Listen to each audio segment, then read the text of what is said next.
Assalamualaikum warahmatullahi wabarakatuh.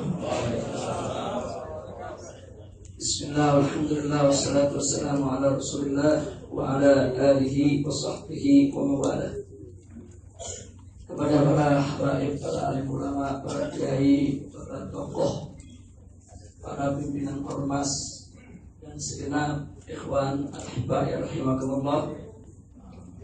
Alhamdulillah, pada kesempatan malam hari ini kita bisa berkumpul di tempat ini menunjukkan kebinekaan kita dan kita bersatu untuk tujuan yang sama.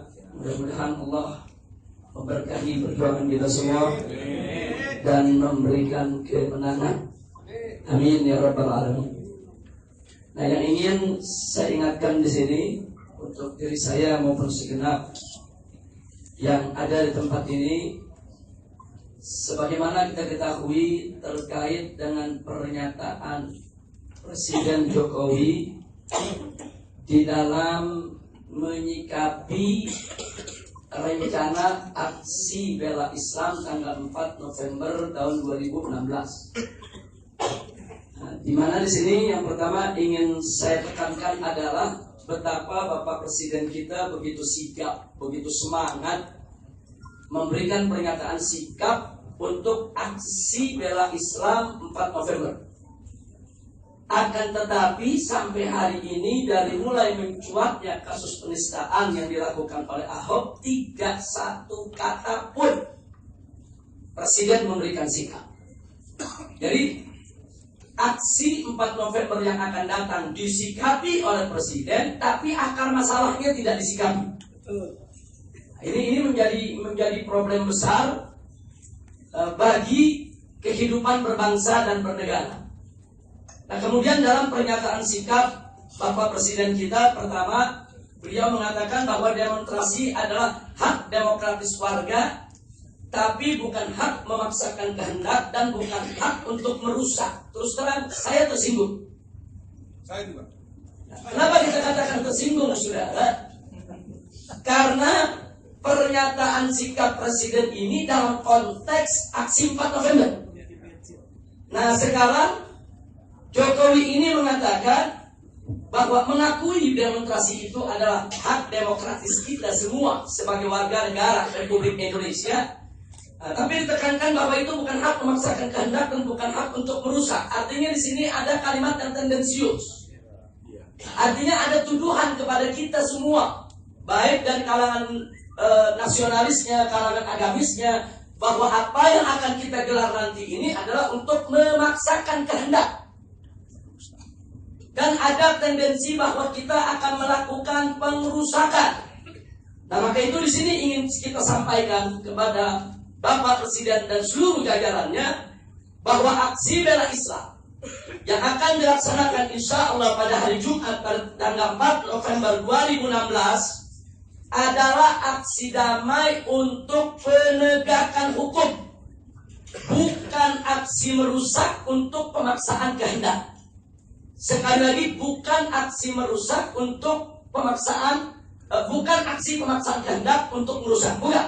Nah, karena itu di sini kita ingin ingatkan, justru Presiden Jokowi secara demonstratif telah menunjukkan perilaku merusak kedaulatan hukum dan konstitusi NKRI dengan memaksakan kehendak untuk membela dan melindungi pelanggar hukum. Kita sebut kita yang mau merusak. Ini kan maling teriak maling. Kita tidak pernah merusak tatanan kedaulatan hukum negara kesatuan Republik Indonesia. Justru kita datang pada tanggal 4 November yang akan datang untuk penegakan hukum, bukan untuk merusak hukum. Nah, kalau sekarang Ahok ini sudah berkali-kali kita dipertontonkan dengan tontonan yang penuh aroma ketidakadilan dalam kasus sumber waras, contohnya. Bagaimana satu lembaga tinggi negara setingkat BPK kok nggak diakui eksistensinya sebagai badan pemeriksa keuangan yang sudah terang-terangan menurut BPK terbukti keterlibatan Ahok di dalam yaitu korupsi sumber waras. Tapi kemudian lolos begitu saja di KPK. Ditambah lagi kasus reklamasi yang sudah terang benderang, saking terangnya orang buta pun bisa melihat.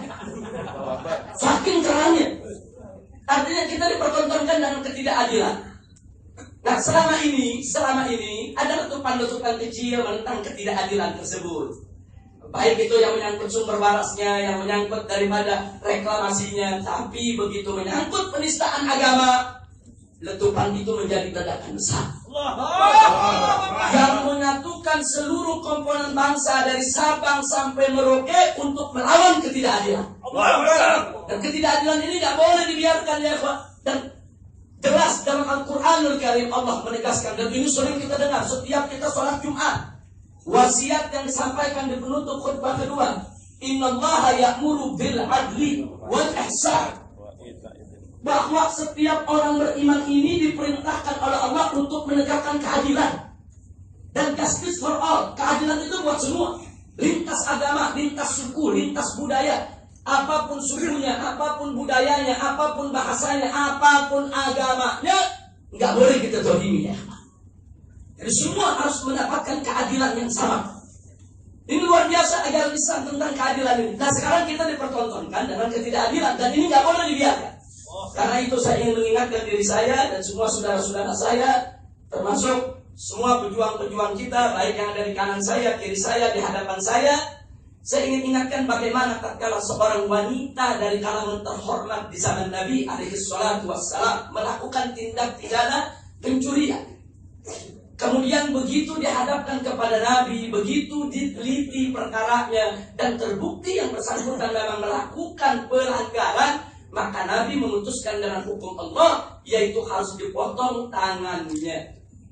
Kemudian muncullah sekelompok orang yang ingin melobi Nabi agar perempuan tadi diberikan dispensasi hukum, agar boleh dihukum tapi jangan dipotong tangannya. Nah, kemudian mereka melakukan berbagai macam upaya untuk bagaimana bisa melobi Nabi, bisa membebaskan perempuan tadi dari tuntutan hukum tersebut. Sampai mereka akhirnya sepakat mengutus seorang sahabat yang dicintai oleh Nabi. Itu sahabat lain tidak bukan adalah Usamah bin Zaid bin Harithah radhiyallahu taala anhu. Begitu Usamah datang ke rumah Nabi memberikan salam, disambut oleh Nabi dengan wajah begitu cerah dengan senyum. Karena memang Nabi begitu cinta kepada sahabat ini. Kenapa Nabi cinta? Karena ayahnya adalah anak angkat Nabi yang mati syahid di medan juang di dalam menegakkan Islam. Dan Usamah ini sudah dianggap seperti cucu Nabi sendiri. Nabi persamakan perlakuannya sebagaimana Nabi memperlakukan Al-Hasan wal Husain. Nah kemudian Usamah begitu masuk disambut oleh Nabi, disuguhkan minuman luar biasa, diajak saudara bicara bagaimana dengan penuh kasih sayang. Tapi kemudian Usamah mencari kesempatan bagaimana cara melobi Nabi agar perempuan si pencuri tadi, karena berasal dari keluarga terkemuka, keluarga terhormat, agar dibebaskan daripada tuntutan hukuman. Dan begitu lihat ada kesempatan, mulailah disampaikan oleh Usamah. Lalu apa yang terjadi? Nabi yang tadi semula cerah, kecerahannya hilang ya. Yang tadinya Nabi senyum, senyumnya hilang. Yang tadinya wajah Nabi begitu kelihatan ceria, hilang keceriaannya, berubah merah. Bahkan mata beliau ikut merah menandakan kalau beliau marah ya. Setelah Usamah menyampaikan hajatnya, apa kata Nabi kepada Usamah? Ya Usamah, atas fi haddin min hududillah. Usamah, apa kau ingin memberikan pertolongan dalam satu ketentuan hukum yang sudah ditetapkan oleh Allah? Ini Allah yang tetapkan hukumnya kepada yang bersangkutan. Kemudian saudara, Nabi mengumpulkan para sahabat. Nabi ceritakan apa? Nabi katakan kepada semua sahabat, Innama halaka man kana qablakum. Sesungguhnya umat sebelum kamu dulu binasa, dihancurkan oleh Allah gara-gara persoalan seperti ini. Idza saraka fikum syarif, saudara, atau idza saraka fikum dhaif. Pertama syarif dulu. Idza saraka fikum syarif, saudara, idza saraka taraku. Jadi kalau ada orang yang terhormat, orang yang terkemuka, orang yang terkenal mencuri, ditinggal, nggak dihukum. Tapi wa idza taraka fikum dhaif, yuqam 'alaihil hadd. Tapi kalau orang lemah, wong cilik, rakyat jelata yang melakukan pencurian, dihukum dengan berat. Akhirnya kata Nabi apa nih? Nih gara-gara begini nih, dulu umat sebelum kamu dihancurkan oleh Allah. Kalau orang kecil mencuri dihukum, kalau rakyat jelata melakukan kesalahan dihukum. Tapi kalau dia pejabat, dia orang terkemuka, dia orang yang terhormat, melakukan pelanggaran dibiarkan. Akhirnya Nabi bersumpah, "Waimullah, demi Allah, lau anna Fatimah binta Muhammadin sarqat la qatattu ya." Demi Allah, kata Nabi, jangankan itu perempuan yang kalian bela, katanya perempuan terpandang. Andai kata putriku, jantung hatiku Fatimah coba-coba melakukan pencurian, demi Allah aku potong tangannya. Luar biasa. Sudah Nabi mengajarkan kepada umatnya untuk menegakkan keadilan, tidak peduli walaupun itu kepada anak sendiri, walaupun itu kepada putri kandung sendiri, walaupun itu kepada jantung hatinya. Kenapa Nabi ajarkan kita sedemikian rupa? Karena keadilan itulah yang bisa membuat negeri kita menjadi berkah, membuat negeri kita menjadi badatun thayyibatun mubarakah. Tapi kalau ketidakadilan itu dibiarkan, saudara, keadilan diruntuhkan, dirobohkan di mana-mana, ketidakadilan merajalela, tunggu kehancuran negeri, saudara. Oke, itu pada kesempatan ini sekali lagi, kenapa kita saat ini mau melawan ini? Sudah, bukan karena faktor Ahoknya, bukan. Ini gerakan kita bukan gerakan anti Cina, bukan gerakan anti Kristen, bukan gerakan anti kebinekaan tunggal ika, bukan gerakan salah, bukan, tapi gerakan penegakan keadilan, gerakan penegakan hukum. Tidak boleh hukum kita dilanggar oleh siapapun, sekalipun presiden melanggar hukum harus dihukum. Karena itu kita mesti punya semangat yang sama. Selamatkan kita punya negeri ini untuk kita bersama-sama menegakkan keadilan. Dan jangan lupa apa yang Allah katakan dalam surat Al-Isra, faqala ta'ala wa qul ja'al haqq wa zahaqal batil innal batila kana zahuqa. Di sini saudara tegas Allah mengatakan wa qul ja'al haqq, katakanlah ja'al haqq, telah datang yang hak, wa zahaqal batil, dan yang batil hilang. Saya ulangi sekali lagi, yang hak datang, yang batil hilang. Yang hak tiba, yang batil sirna. Yang hak ditegakkan, maka yang batil akan dimusnahkan. Artinya, jangan mimpi kebatilan itu akan sirna dari hadapan kita kalau yang hak tidak disuarakan, yang hak tidak ditegakkan, yang hak tidak kita perjuangkan. Jadi jangan membaca ayat cuma akhirnya aja, innal batila kana zahuqa, sesungguhnya kebatilan itu pasti akan sirna. Kemudian ada yang salah menafsirkan, kalau gitu mengapain kita repot-repot melawan kezaliman, melawan kebatilan? Kebatilan kan pasti akan sirna. Tidak betul, saudara. Ini namanya dia korupsi dalil, manipulasi hujah. Dia potong itu ayat seenaknya, saudara. Nggak bisa baca dari awal. Ja'al haq wa zahaqal batil. Yang hak datang, yang batil sirna. Kalau yang hak tidak datang, jangan mimpi yang batil akan hilang, saudara. Jadi ketidakadilan yang terjadi di kita punya negeri saat ini, kezaliman yang terjadi di kita punya negeri saat ini, jangan pernah mimpi itu akan hilang kalau kita tidak tegakkan yang hak, kalau kita tidak suarakan yang hak, kalau kita tidak perjuangkan yang hak. Maka itu saya bangga pada malam hari ini dengan semua yang hadir di sini. Di sini ada putri daripada proklamator kita, Ibu Ratnawati Soekarno Putri. Di sini juga ada anggota DPD RI kita, yaitu Ibu Fahira Idris. Dan di sini juga ada pejuang kita, yaitu Ibu Ratna Sarumpait yang selalu dekat dengan rakyat kecil. Dan di sini ada habaib, ada ulama-ulama yang selama ini terkenal selalu, yaitu menyuarakan daripada suara keadilan. Saya bangga malam ini kita bisa bersatu untuk kita selamatkan negara kesatuan Republik Indonesia dari murka dan adab Allah Subhanahu wa Ta'ala. Karena itu sekali lagi kita ingin sampaikan bahwa perjuangan kita November, yaitu 4 November yang akan datang, bukan semata-mata hanya satu gerakan untuk menjebloskan Ahok ke penjara. Tujuan kita jauh lebih besar daripada itu, yaitu untuk penegakan keadilan, untuk melawan segala kezaliman. Dan sedikit ingin saya tambahkan, saudara, saat ini jangan pernah bermimpi kalau kita ingin berjuang di Indonesia, ingin melawan Ahok dan orang-orang yang di belakangnya. Katakanlah ada kekuatan komunis Cina, saudara, yang ada di belakangnya. Tapi jangan bermimpi kalau Amerika akan bantu kita, jangan. Kenapa? Karena saat ini terjadi perselingkuhan antara komunisme dan kapitalisme internasional. RRQ, saudara, yang komunis, dan Amerika yang kapitalis ini sudah berselingkuh untuk membagi-bagi kita punya negeri. Jadi jangan bermimpi ada negara-negara barat yang akan membantu perjuangan kita ini. Tidak. Yang akan membantu kita adalah Allah. Dengan kekuatan iman dan takwa kita, dengan kebersamaan kita, insya Allah kita akan memerdekakan kembali NKRI ini dari segala bentuk penjajahan modern. Amin ya rabbal alamin. Maka itu maaf kalau saya harus katakan di sini, apa yang kita lihat di hadapan kita Ahok ataupun Jokowi ini kalau ibarat karikatur, mereka ini hanya pion, hanya bidak. Sebetulnya yang kita lawan ini bukan Ahok, yang kita lawan ini bukan Jokowi, tapi yang kita lawan ini adalah kekuatan komunis dan kekuatan kapitalis internasional yang ada di belakang mereka. Cuma kita tidak bisa menyentuh itu. Kalau ibaratkan catur, kita nggak bisa bunuh rajanya kalau pionnya nggak dibunuh dulu. Ini di depan kita ini ada pionnya, ada bidaknya, ada kudanya, ada kuncungnya yang akan melindungi daripada bos mereka, yang akan melindungi daripada biangnya mereka. Maka itu saudara, saya ingatkan sekali lagi semua yang ada di sini, ini percaturan politik internasional. Ini sengaja saya sampaikan supaya jangan nanti menganggap bahwa perjuangan kita ini cuma sekedar memasukin Ahok ke penjara. Sudah, itu perjuangan sekedar itu, nggak perlu kita menurunkan sampai 1 juta orang. Ini kalau sudah menurunkan 1 juta orang, ini unjuk rasa bisa berubah menjadi people power. Dan kalau sudah berubah menjadi people power, itu bisa menggelundong saudara menjadi revolusi.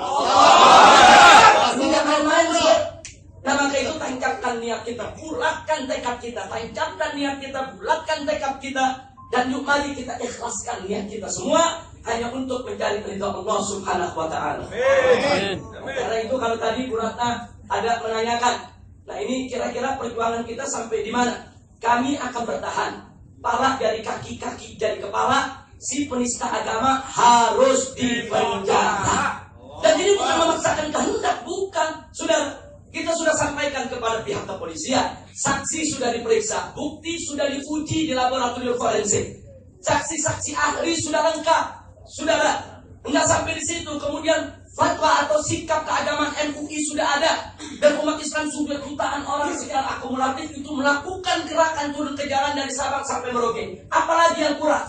Apa yang ditunggu? Kenapa polisi masih harus ragu-ragu untuk menangkap si penista agama ini ya? Ini jadi satu tanda-tanda besar. Nah karena itu dalam kesempatan ini kita minta, yuk mari kita bergandeng tangan, kita satukan potensi kita. Tidak bisa tidak, pala dari kaki dari kepala. Kita jangan bubar sebelum jelas ini penista agama mau diapain. Harus jelas besok saudaranya mau diapain, mau digodok, mau direbus, mau digoreng. Mesti jelas sudah, atau mau ditetapkan sebagai status tersangka, atau mau ditangkap, mau ditahan, atau gimana. Nah, ini nggak boleh terombang-ambing semacam ini. Dan ini sudah kita sampaikan kepada aparat penegak hukum di sini. Nah, karena itu sekali lagi menyangkut daripada peringatan Bapak Presiden tadi, jangan menganggap kami ingin memaksakan kehendak, apalagi ingin merusak. Tidak. Kita aksi 4 November saya tegaskan sekali lagi adalah aksi damai, jihad konstitusional untuk membela agama dan negara.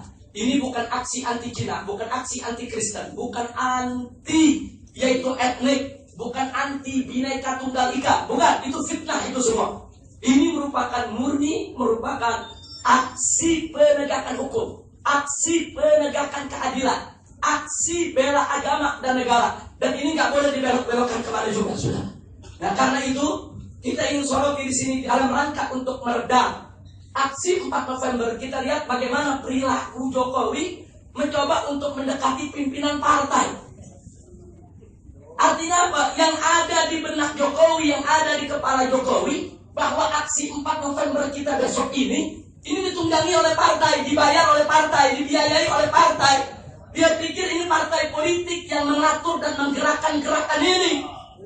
Itu salah besar, saudara. Kita mesti sadarkan kepada Bapak Presiden kita bahwa gerakan sebesar ini, saudara, mau ormas atau partai politik nggak bakal mampu untuk menggerakkan sehebat ini. Ini yang menggerakkan anak tadbirun Rabbani. Ini merupakan tadbirun ilahi.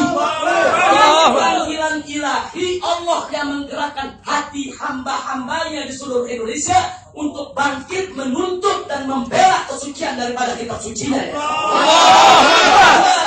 Nggak ada ormas yang bisa menggerakkan ini, nggak ada. Apalagi partai politik kecil, saudara. Nggak ada bisa menggerakkan gerakan sehebat ini, saudara. Nah karena itu sekali lagi kita ingin ingatkan supaya Bapak Presiden kita ini jangan gagal paham tentang situasi. Ini gagal paham tentang situasi kan begini.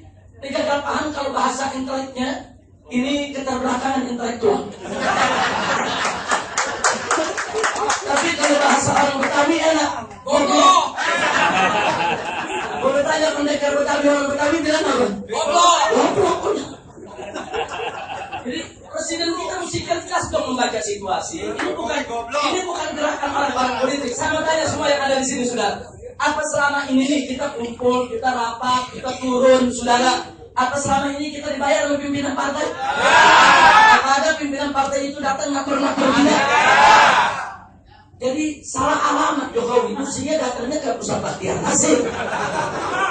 Mestinya datangnya ke bapak-bapak yang ada di sini. Mestinya datangnya ke Ibu Rima Rahmawati, datangnya ke Bu Ratna Sarumpait, datangnya ke Ustaz Abu Jibril, datangnya ke Ustaz Muhammad Siddiq, datangnya ke Ustaz Khattab. Saudara, bukan datang ke pimpinan partai politik. Saudara, ini bukan gerakan politik, bukan. Ini gerakan penegakan hukum.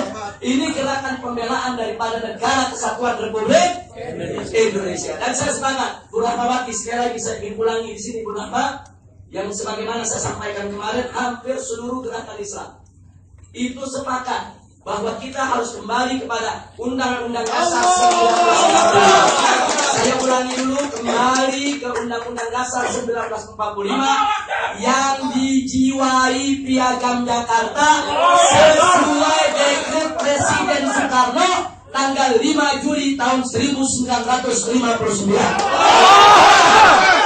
Dekret Presiden 5 Juli tahun 59, Presiden Soekarno selaku Presiden Republik Indonesia mengeluarkan dekret itu menyatakan bahwa Undang-Undang Dasar 1945 yang dijiwai Piagam Jakarta menjadi satu kesatuan konstitusi yang tidak terpisahkan. Takbir! Merdeka! Sallu ala Nabi! Itu jadi nggak usah khawatir, nggak usah curiga, jangan sampai kita ini diadu domba untuk dibuat saling curiga, tidak. Bahkan perlu saya sampaikan kepada Ibu Rahmawati sebagai putri daripada proklamator kita bahwa langkah Presiden Soekarno pada saat mengeluarkan dekret Presiden 5 Juli tahun 1959 ini merupakan langkah yang sangat brilian, yang sangat cerdas, luar biasa.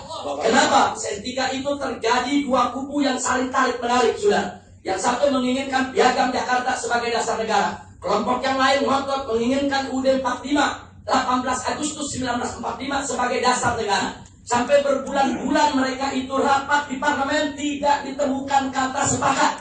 Terjadi deadlock. Akhirnya Bung Karno mengambil jalan tengah. Kalau begitu jangan hanya mengambil UUD 45, jangan hanya mengambil daripada Piagam Jakarta. Akhirnya dengan keputusan yang sangat brilian beliau menyatakan Indonesia kembali ke Undang-Undang Dasar 1945 yang dijiwai Piagam Jakarta dan menjadi satu kesatuan konstitusi yang tidak terpisahkan. Nah, artinya saudara, dengan demikian saudara, kalau kita selama ini selalu berjuang untuk memperjuangkan syariat Islam tidak bertentangan dengan konstitusi negara kesatuan Republik Indonesia.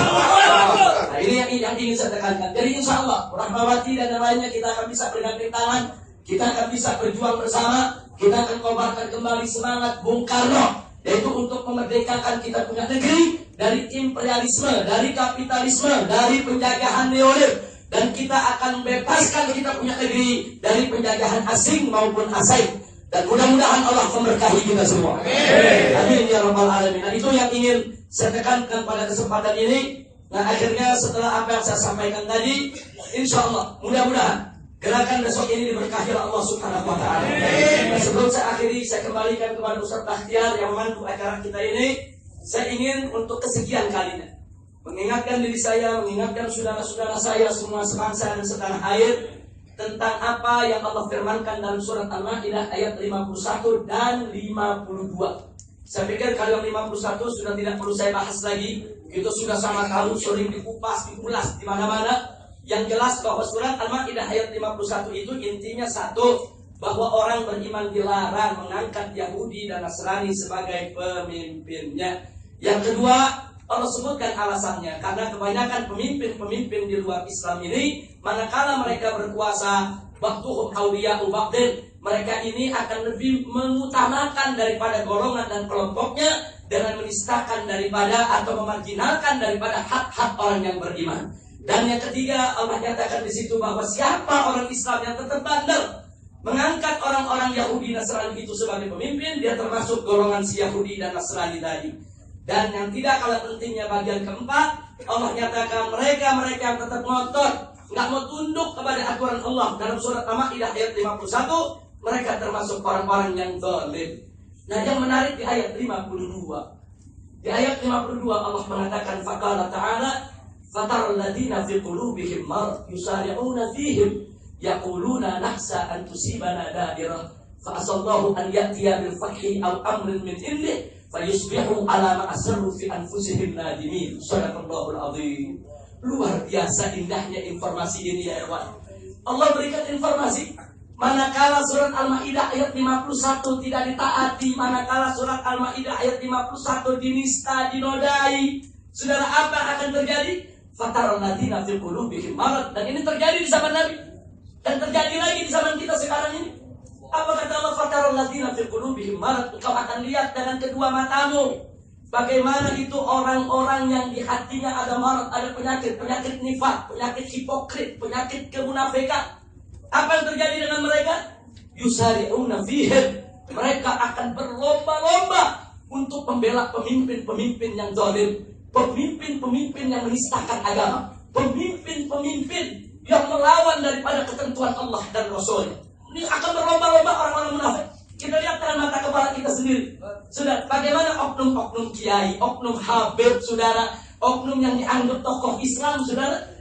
Udahan tokoh-tokoh nasional rame-rame banyak yang ngebela-bela. Ini udah ketahuan salah, saudara. Ini udah ketahuan salah, terlibat dalam sumber waras, terlibat dalam reklamasi, dan terang-terangan menistakan agama, masih dibela dengan semangat. Dibela. Bahkan ada yang membelanya, saudara, dengan melakukan manipulasi hujah, korupsi dalil, bolak-balik ayat. Enggak punya malu, saudara. Nah, kemudian apa yang terjadi setelah itu? Ada yang menarik. Saudara, apa alasan mereka membela pemimpin-pemimpin yang zalim ini? Allah yang menyatakan alasannya. Yaqulun, mereka mengatakan, mereka berdalih, nakhsha an tusibana dairah. Kami takut kalau kami nggak dukung mereka, kalau kami nggak bela mereka, nanti kami akan hidup dairah dalam kesulitan, dalam lingkaran kubangan penderitaan. Nanti kami sakit, nanti kalau kami nggak dukung dia, nanti pembangunan nggak jalan, nanti kesejahteraan tidak terjamin, nanti kami akan diboikot, diembargo oleh Amerika, oleh China, oleh Eropa. Kita ketakuti semua rakyat sudah. Allah sebutin dari mereka dalam Al-Quran. Percis yang terjadi di hadapan kita saat ini seperti itu ya ikhwan. Dan akhirnya Allah berikutnya Allah berikan janji. Fa'asallahu an ya'tiya bil fathi. Allah janji orang-orang yang beriman yang tetap gigih menghadapi mereka dengan penuh keimanan dan keikhlasan, Allah janjikan Allah akan datangkan kepada mereka al-fath, yaitu kemenangan. Allah janji menang, saudara. Allah yang janjikan menang. Kalau kita serius, kita kompak, saudara, kita sabar, kita tegar, Allah janjikan kemenangan. Andai kata pun kita takut dengan kekuatan musuh, andai kata pun kekuatan musuh begitu besar, ada lagi kedua janji Allah, al-amr min indi. Atau Allah yang akan ambil keputusan, Allah yang akan turun tangan, ya Pak. Hati-hati saudara, kalau Allah yang sudah turun tangan, saudara, kita bisa lihat bagaimana tatkala para tentara Fir'aun yang begitu gagah, begitu hebat mengejar-ngejar Nabi Musa alaihissalam dengan pengikutnya, dia merasa dirinya pasti menang besar. Tapi begitu Allah turun tangan, Allah tenggelamkan semua di tengah lautan. Allah mudah, saudara.